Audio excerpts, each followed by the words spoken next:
ವರ್ಷದ ಶ್ರೀಶಕೆ 1948 ಪರಾಭವನಾಮ ಸಂವತ್ಸರ.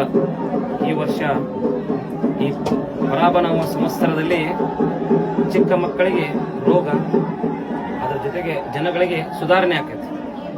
ಅಲ್ಲಲ್ಲಿ ಬರಗಾಲ ಐತಿ, ಜನರಿಗೆ ಪ್ರಜೆಗಳಿಗೆ ಕಲಹ ಐತಿ, ಅಗ್ನಿ ಅನಾಹುತಗಳಾದವು ಮಕ್ಕಳ್ರಿ ಅಂತ ಹೇಳಿ. ಮತ್ತೆ ದೊಡ್ಡ ದುಃಖದ ಸುದ್ದಿ ಬಂದಿತ್ತನ್ನ ಅತಿ ಗಾಳಿ ಬೀಸುವುದರಿಂದ ಅಲ್ಲಲ್ಲಿ ಕಂಡು ಮಂಡಲಾಗುವಂತ ಸಾಧ್ಯತೆ ಐತಿ.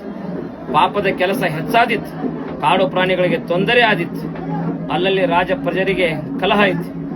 ಈ ವರ್ಷ ಶುಭ ಮತ್ತು ಅಶುಭ ಫಲಗಳನ್ನ ಸಮನಾಗಿ ನೀಡುವ ವರ್ಷ ಇದು ಪರಾಭವನಾಮ ಸಂವತ್ಸರ. ಪಂಚಮಹಾಪಾತಗಳು ಹುಟ್ಟುತ್ತಾವ.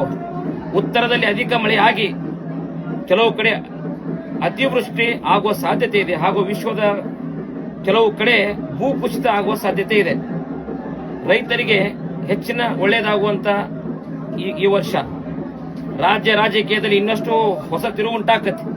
ಈ ವರ್ಷದ ದೇಶದ ಗಡಿಗಳಲ್ಲಿ ಆತಂಕದ ವಾತಾವರಣ ಮತ್ತು ಯುದ್ಧದ ಕಾರ್ಮೋಡ, ನೈಸರ್ಗಿಕ ವಿಕೋಪಗಳ ಹಾವಳಿ ಹೆಚ್ಚಾದಿತ್ತಂತೇಳಿ ಮತ್ತೆ ಈ ವರ್ಷದಲ್ಲಿ ಆರ್ಥಿಕತೆಯಲ್ಲಿ ಸ್ಥಿರ ಬೆಳವಣಿಗೆ ಆಕೈತಿ. ಶ್ರೀಮಂತ ಬಡವರ ನಡುವಿನ ಅಂತರ ಸಮಸ್ಯೆಗಳು ಕಡಿಮೆ ಆಕಾವು.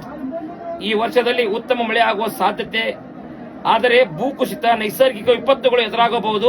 ಹೆಚ್ಚಿನ ಸವಾಲನ್ನ ಎದುರಿಸುವ ಬೇಕಾದಿತ್ತು ಅಂತೇಳಿ ಈ ವರ್ಷ ಮತ್ತೆ ಜನರಿಗೆ ಆರೋಗ್ಯದಲ್ಲಿ ಸುಧಾರಣೆ ಆಕೈತಿ. ಈ ವರ್ಷದಲ್ಲಿ ಬಹಳ ಪ್ರಮಾಣದಲ್ಲಿ ಮಳೆಯ ಪ್ರಭಾವ ಭೀತಿ, ಆದರೂ ಯಾವ ರೀತಿ ಭಯವಿಲ್ಲ. 7ಆನೆ ಮಳಿ, 8ಆನೆ ಬೆಳಿ, 3 ಕೋಟಿ ಬಚಾವ್.